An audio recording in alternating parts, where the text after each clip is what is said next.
قبل ما نبدا الحلقه عايز اقول لكم ان احنا لسه وصلنا خبر رحيل باسكال الشهير ب 50 سنت عن النادي.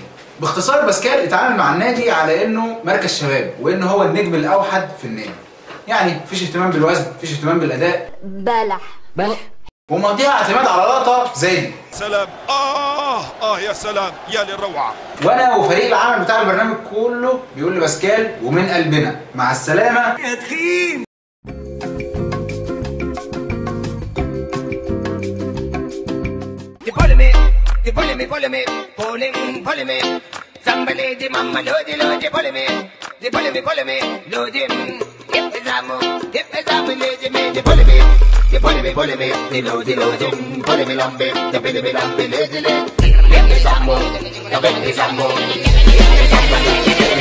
متصدر اللي اتكلمني هاشتاج انتشر كتير جدا الموسم ده ما بين المشجعين، وكان اول مشجعين قالوه هم جمهور ارسنال بعد ما تصدروا جدول ترتيب الدوري الانجليزي. وبعيدا عن انها بتعبر عن حرمان ما بعده حرمان، الا انها كمان انتشرت بين جماهير الفرق اللي مش محرومه اصلا زي برشلونه وزي يوفنتوس وغيرهم كتير، وانتشرت كمان ما بين جماهير الاسماعيلي.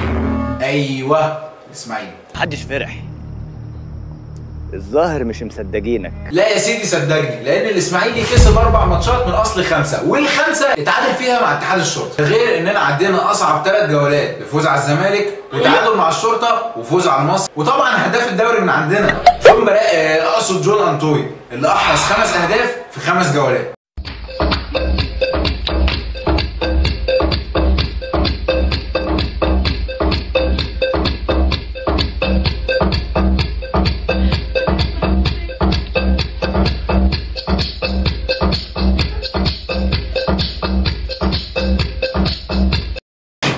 عزيزي الاسماعيلاوي، لا تنسى اننا الفريق اللي كان بيحط على الاهلي والزمالك ورا بعض ويخسر من المقاولين. بس مش عايزنا نفرح ليه يا راجل؟ يا راجل مش عايزنا نفرح ليه؟ نعمل ايه؟ في نظريتين في الموضوع ده. النظريه الاولى لا تهزها ولا تيجي جنبها، يعني سيب اللي ماشي ماشي واللعيبه ريحها على الاخر، والمدرب خليه زي ما هو طول ما هو بيكسب. النظريه دي بتفكرنا بتكتيكات الكابتن حسن شحاته الله يمسيه بالخير. انا صح. النظريه دي على فكره محتاجه دعاوي كتير منك ومن الست الوالده ومن كل مشجعين الاسماعيلي واهاليهم.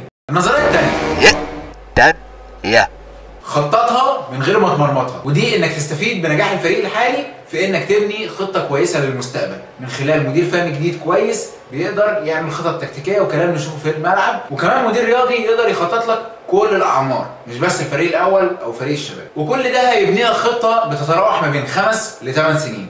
الخطه دي هتحولك من نادي عادي طبيعي ونفسه ياخد بطوله من سنه 2002 وما خدهاش لنادي عامل زي برشلونه وارسنال بيحصدوا نجاحات استحملوه عشانها سنين طويله. وعيوب النظريه دي انها لما هتيجي تطبق هنلاقي لها مطبات قدامها كتير، بس كل اللي هينفذها سواء كان رئيس نادي فاقل هيدخل التاريخ زي ما رئيس النادي التاريخي عثمان احمد عثمان دخل. في الدور الاول في الدوري فاضل 4 ماتشات بس، احنا عارفين طبعا الاداء ممكن يكون ممل شويه بس ده مش علينا، ده على الناس كلها، يعني رجوع الدوري بعد التوقف وكلام من ده. وكمان نحط في اعتبارنا ظروف خاصه زي ان احنا بنغير المدرب اكتر من غير الشرابات. انت كاسماعيلاوي محتاج تفرح بس برضه محتاج تطالب بالمزيد كل يوم، لان انت اخر مره كسبت فيها الدوري ما خسرتش ولا ماتش، فاكر؟ ضربه ركنيه في الدقايق الاخيره